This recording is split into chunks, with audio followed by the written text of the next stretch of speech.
Olá, graça e paz, meu irmão e minha irmã. Para a honra e a glória do Senhor, estamos iniciando a leitura da Bíblia em 365 dias, uma dose de amor com a Palavra de Deus.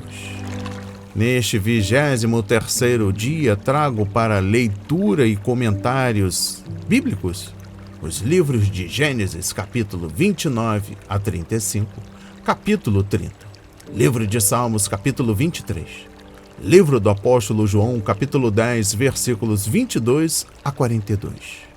A minha recomendação é que todos tenham em mãos o nosso kit de fé.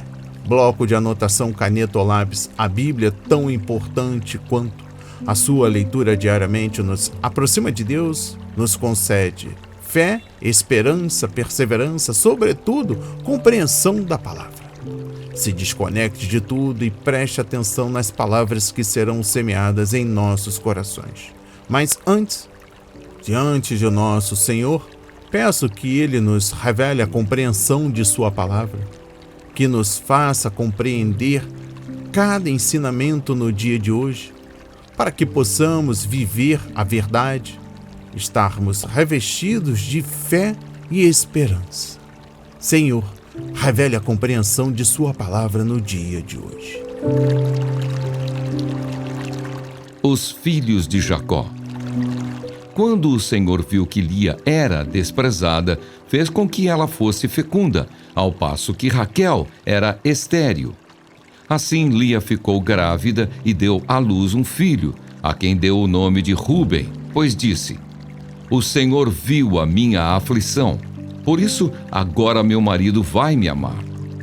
Ela ficou grávida outra vez e deu à luz um filho, e disse: "O Senhor ouviu que eu era desprezada e me deu mais este filho."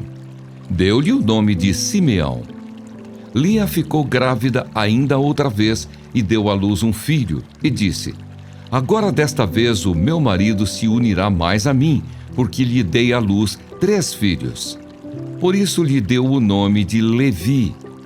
Mais uma vez ela ficou grávida e deu à luz um filho. Então disse: "Desta vez louvarei o Senhor." E por isso lhe deu o nome de Judá. E depois disso não teve mais filhos. Quando Raquel viu que não dava filhos a Jacó, teve ciúmes de sua irmã e disse a Jacó: "Dê-me filhos, do contrário, morrerei." Então Jacó ficou irado com Raquel e disse: "Será que eu estou em lugar de Deus, que a impediu de ter filhos?" Então Raquel disse: "Eis aqui Bila, minha serva. Tenha relações com ela, para que dê à luz e eu traga filhos ao meu colo por meio dela." Assim Raquel lhe deu Bila, sua serva, por mulher, e Jacó teve relações com ela. Bila ficou grávida e deu à luz um filho a Jacó. Então Raquel disse: "Deus me fez justiça, ouviu a minha voz e me deu um filho." Por isso lhe chamou Dan. Outra vez Bila, serva de Raquel, ficou grávida e deu à luz o segundo filho a Jacó. Raquel disse: "Com grandes lutas tenho competido com minha irmã e consegui vencer."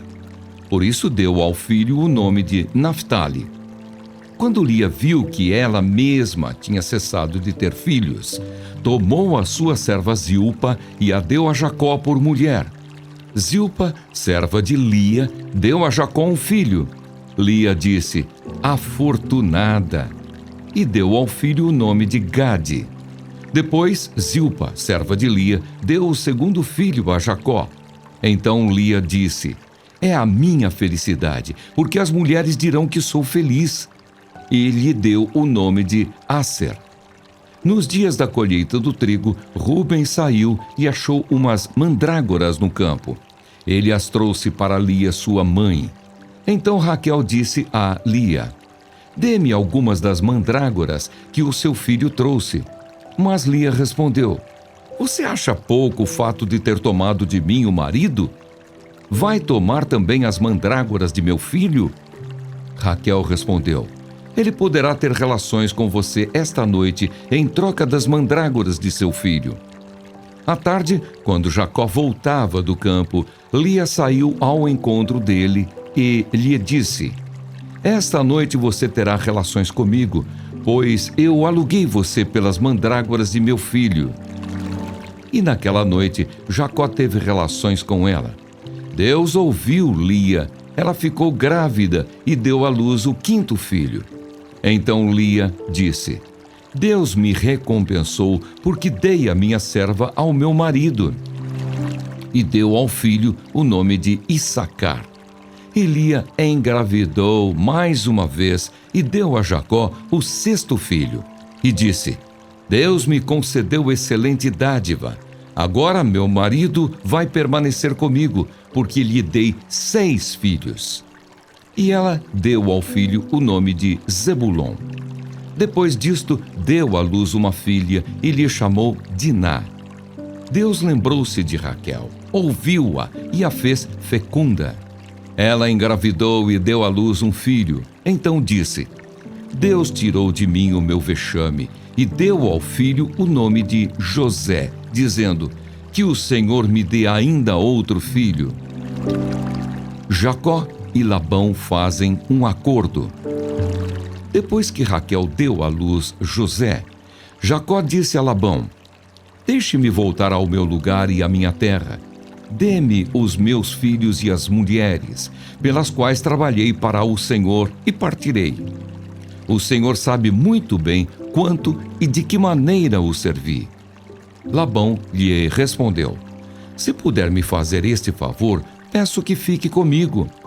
Descobri por meio de adivinhações que o Senhor Deus me abençoou por causa de você. E Labão continuou: Fixe o seu salário que eu pagarei.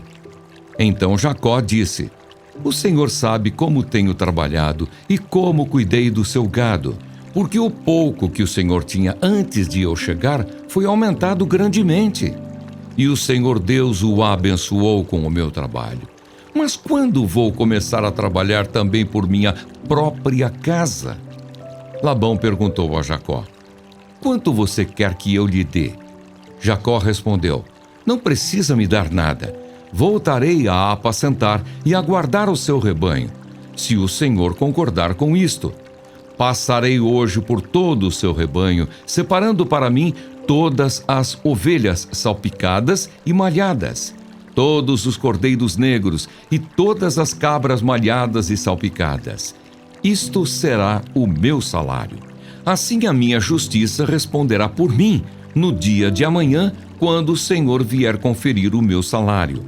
As cabras que não forem salpicadas e malhadas e as ovelhas que não forem negras, caso forem achadas comigo, o Senhor pode considerá-las como roubadas. Labão disse: Está bem, seja como você disse. Mas naquele mesmo dia, Labão separou os bodes listrados e malhados e todas as cabras salpicadas e malhadas, todos os que tinham alguma brancura e todos os cordeiros pretos, e os passou às mãos de seus filhos, e pôs a distância de 3 dias de viagem entre si e Jacó. E Jacó apacentava o restante dos rebanhos de Labão.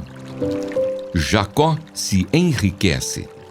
Jacó pegou galhos verdes de álamo, de aveleira e de plátano, e lhes removeu a casca em riscas abertas, deixando aparecer a brancura dos galhos. Pôs esses galhos descascados em frente ao rebanho, nos canais de água e nos bebedouros, aonde os rebanhos vinham para beber água.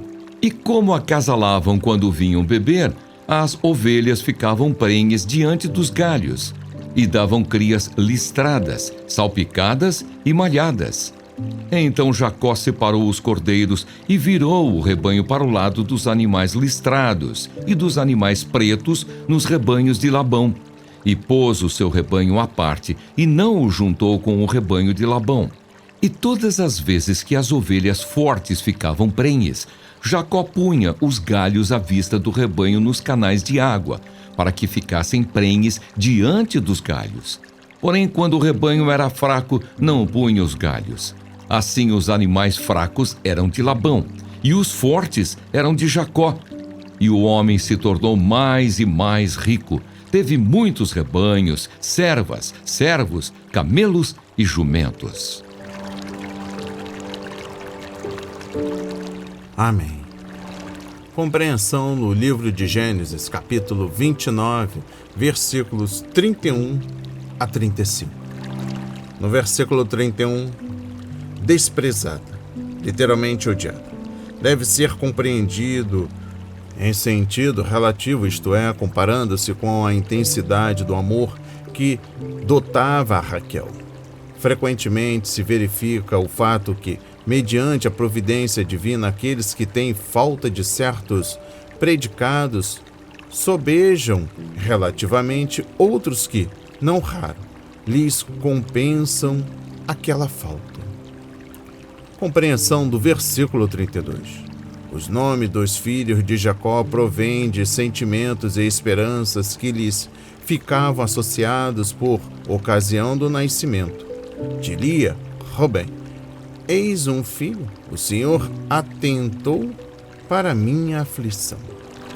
Simeão, ouvindo, soube o Senhor que eu era preterida, do hebraico chamai, que eu sou odiada. Versículo 34. Levi, unido, desta vez se unirá mais a mim, meu marido. 35.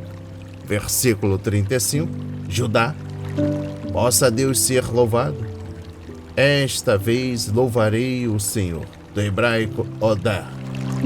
E agora, compreensão no livro de Gênesis, capítulo 30. Um esboço dos versículos 1 e 2. A possibilidade de Jacó se irritar com sua esposa favorita não deveria nos surpreender. Até os casais mais apaixonados se desentendem de vez em quando. E afinal, ela o estava culpando por algo que fugia ao controle do marido. Mas Raquel não precisava de uma aula de teologia ou ginecologia.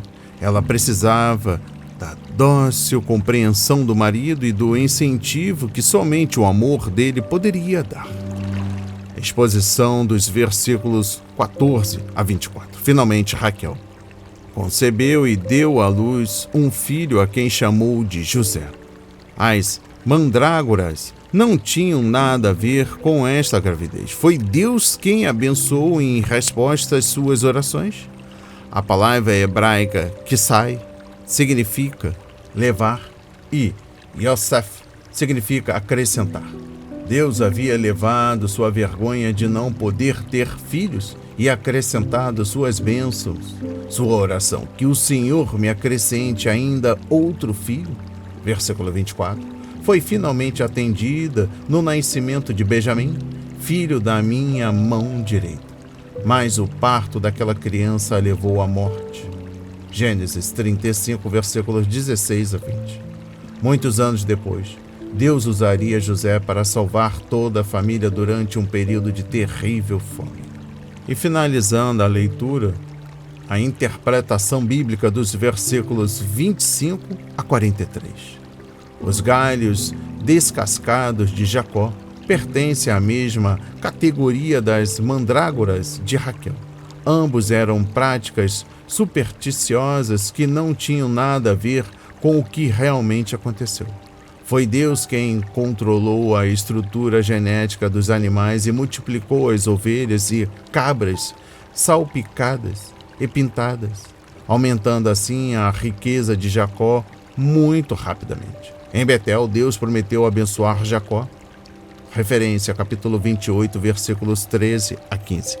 E cumpriu sua promessa, uma vez que havia concordado com os termos de Jacó. Labão não pode fazer nada com relação aos resultados.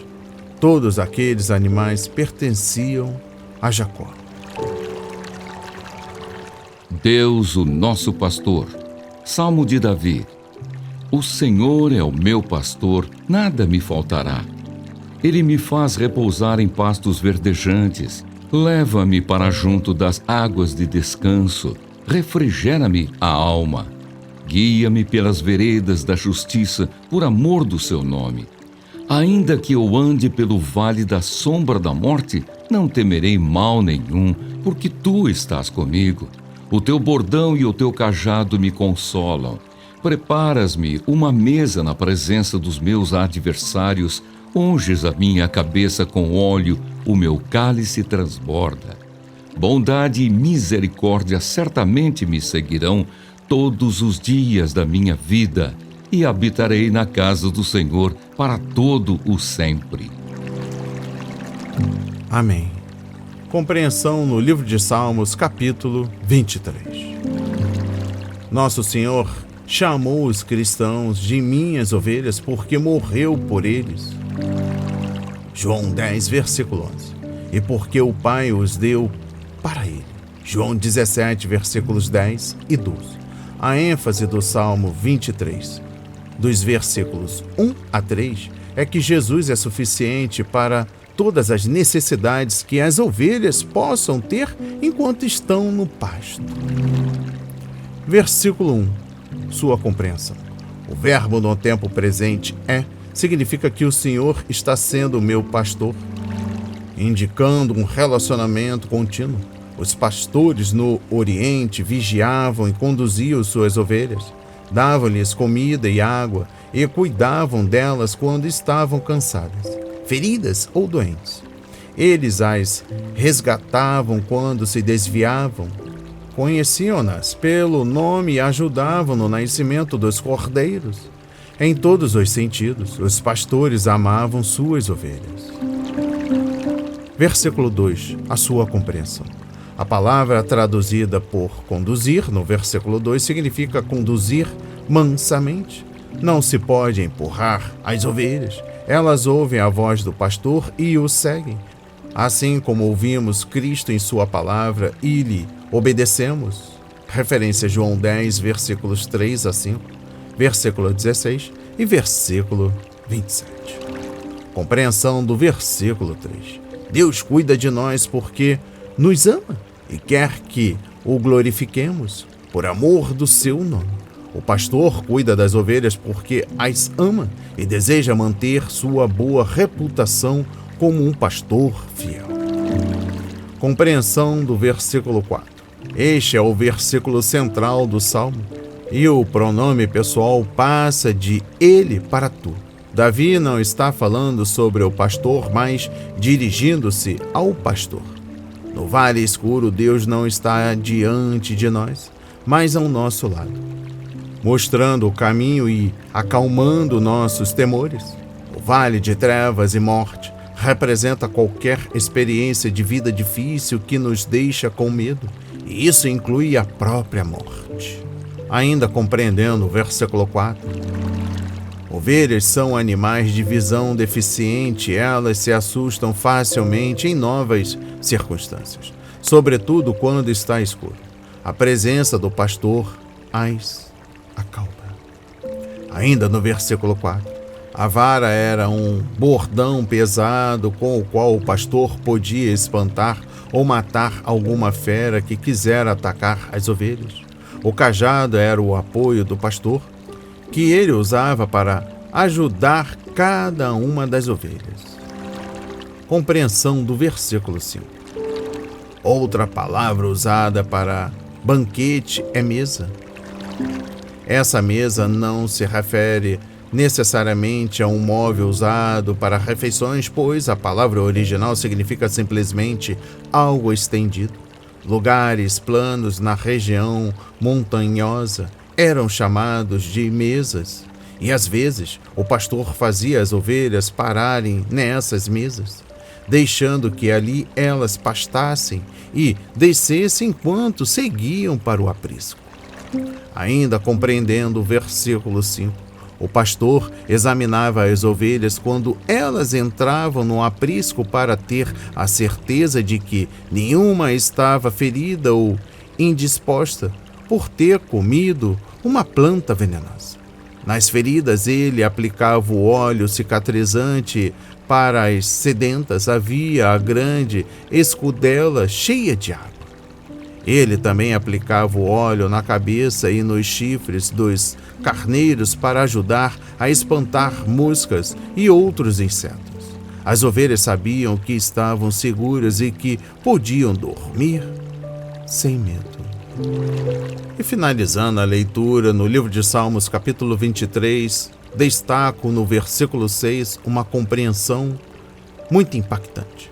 Enquanto descansava todas as noites à porta do aprisco, o pastor se lembrava do dia e dava graças ao Senhor por tê-lo abençoado com bondade e fidelidade. Como um homem idoso, Davi se lembrou de sua longa vida e chegou à mesma conclusão. A despeito de seus pecados e fracassos, a bondade e a fidelidade o acompanharam, o que é equivalente no Antigo Testamento ao texto de Romanos 8, versículo 28. Sob a velha aliança, as ovelhas morriam pelo pastor, mas na nova aliança, o pastor morreu pelas ovelhas. E nos encontraremos com o nosso pastor no céu, pois o cordeiro que está no centro do trono será o seu pastor. Ele os guiará às fontes de água viva, e Deus enxugará dos seus olhos toda lágrima. Apocalipse 7, versículo 17. Quando Davi olhava para o futuro, ele sabia que estaria no céu, na casa do Pai, para sempre. A festa da dedicação. O povo rejeita Jesus. Celebrava-se em Jerusalém a festa da dedicação. Era inverno. Jesus passeava no templo, no pórtico de Salomão. Então os judeus o rodearam e disseram: "Até quando você nos deixará nesse suspense? Se você é o Cristo, diga francamente." Jesus respondeu: "Já falei, mas vocês não acreditam. As obras que eu faço em nome do meu Pai dão testemunho de mim. Mas vocês não creem porque não são das minhas ovelhas. As minhas ovelhas ouvem a minha voz. Eu as conheço e elas me seguem. Eu lhes dou a vida eterna, jamais perecerão, e ninguém as arrebatará da minha mão. Aquilo que meu Pai me deu é maior do que tudo, e da mão do Pai ninguém pode arrebatar. Eu e o Pai somos um." Os judeus mais uma vez pegaram pedras com a intenção de apedrejá-lo. Mas Jesus lhes disse: "Tenho mostrado a vocês muitas obras boas da parte do Pai. Por qual delas querem me apedrejar?" Os judeus responderam: "Não é por obra boa que queremos apedrejá-lo, e sim por causa da blasfêmia. Pois, sendo você apenas um homem, está se fazendo de Deus." Jesus disse: "Não está escrito na lei de vocês? Eu disse: vocês são deuses? Se ele chamou deuses aqueles a quem foi dirigida a palavra de Deus, e a Escritura não pode falhar, então como vocês dizem que aquele que o Pai santificou e enviou ao mundo está blasfemando, só porque declarei que sou filho de Deus? Se não faço as obras do meu Pai, não acreditem em mim. Mas se faço e vocês não creem em mim, creiam pelo menos nas obras, para que vocês possam saber e compreender que o Pai está em mim e que eu estou no Pai." Então tentaram outra vez prendê-lo, mas ele se livrou das mãos deles. Novamente Jesus se retirou para além do Jordão, para o lugar onde João batizava no início, e ali permaneceu. E muitos iam até ele e diziam: "João não fez nenhum sinal, mas tudo o que ele disse a respeito deste homem era verdade." E naquele lugar muitos creram nele. Amém. Compreensão no livro do apóstolo João, capítulo 10, versículos 22 a 42. Exposição dos versículos bíblicos 26 a 28. Uma vez que Jesus Cristo é a porta, referência versículo 7, deve-se esperar uma divisão porque a porta fecha alguns por dentro e outros por fora. Ele é o bom pastor, e o pastor deve separar as ovelhas dos bodes. Referência a Mateus 25, versículo 32. É impossível ser neutro em relação a Jesus Cristo, pois crer ou não nele é uma questão de vida ou morte. João 8, versículo 24. O uma exposição bíblica sobre o versículo 27. Jesus revelou aos líderes judeus o motivo de não entenderem suas palavras nem compreender o significado de suas obras. Simplesmente, eles não eram suas ovelhas. Na perspectiva humana, nós nos tornamos ovelhas de Cristo ao crer nele. Na ótica divina, contudo, cremos porque somos suas ovelhas. Há aqui um mistério que não podemos sondar ou explicar, mas podemos aceitá-lo e nos regozijar, conforme Romanos 11, versículos 33 a 36. Deus tem suas ovelhas e sabe quem elas são. Elas ouvirão sua voz e responderão. E finalizando a leitura no dia de hoje da Bíblia e também do livro do apóstolo João, capítulo 10, trago um esboço bíblico dos versículos 31 a 42. Negando-se a crer, o povo reagiu imediatamente quando Jesus reafirmou ser o Deus, o Filho. Novamente, os judeus pegaram pedras para apedrejá-lo. Que estranho! Se é você o Cristo, diga-nos abertamente, pediram, e quando Jesus os atendeu, tentaram matá-lo, porque não queriam ouvir a verdade. Os judeus acusaram a Jesus de blasfêmia, porque você é um simples homem e se apresenta como Deus. Versículo 33. Jesus deixou-os aturdidos com uma citação de Salmos. Não está escrito na lei de vocês? Eu disse, vocês são deuses. Se ele chamou deuses, aqueles a quem veio a palavra de Deus e a Escritura não pode ser anulada. Que dizer a respeito daquele a quem o Pai santificou e enviou ao mundo? Então, por que vocês me acusam de blasfêmia? Porque eu disse, sou o Filho de Deus.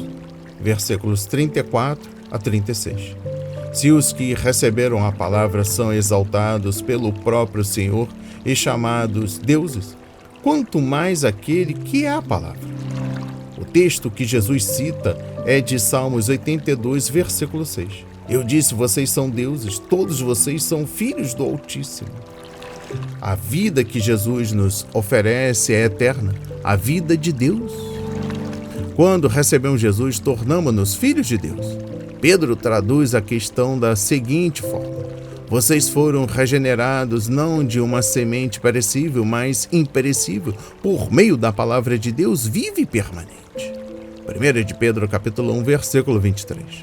Incapazes de compreender a graça, os fariseus e os demais líderes não faziam ideia do que significava o relacionamento pessoal com Deus. Assim, como não eram capazes de entender o dom que Jesus oferecia, tampouco conseguiam imaginar que Deus poderia importar-se com o ser humano a ponto de se tornar homem para aproximar-nos dele. Mas, enquanto os líderes continuavam tentando prender a Jesus, João 10, versículo 39, muitos outros ouviam a voz de Deus no Filho e começavam a crer. Recebam essas palavras em nome de Jesus.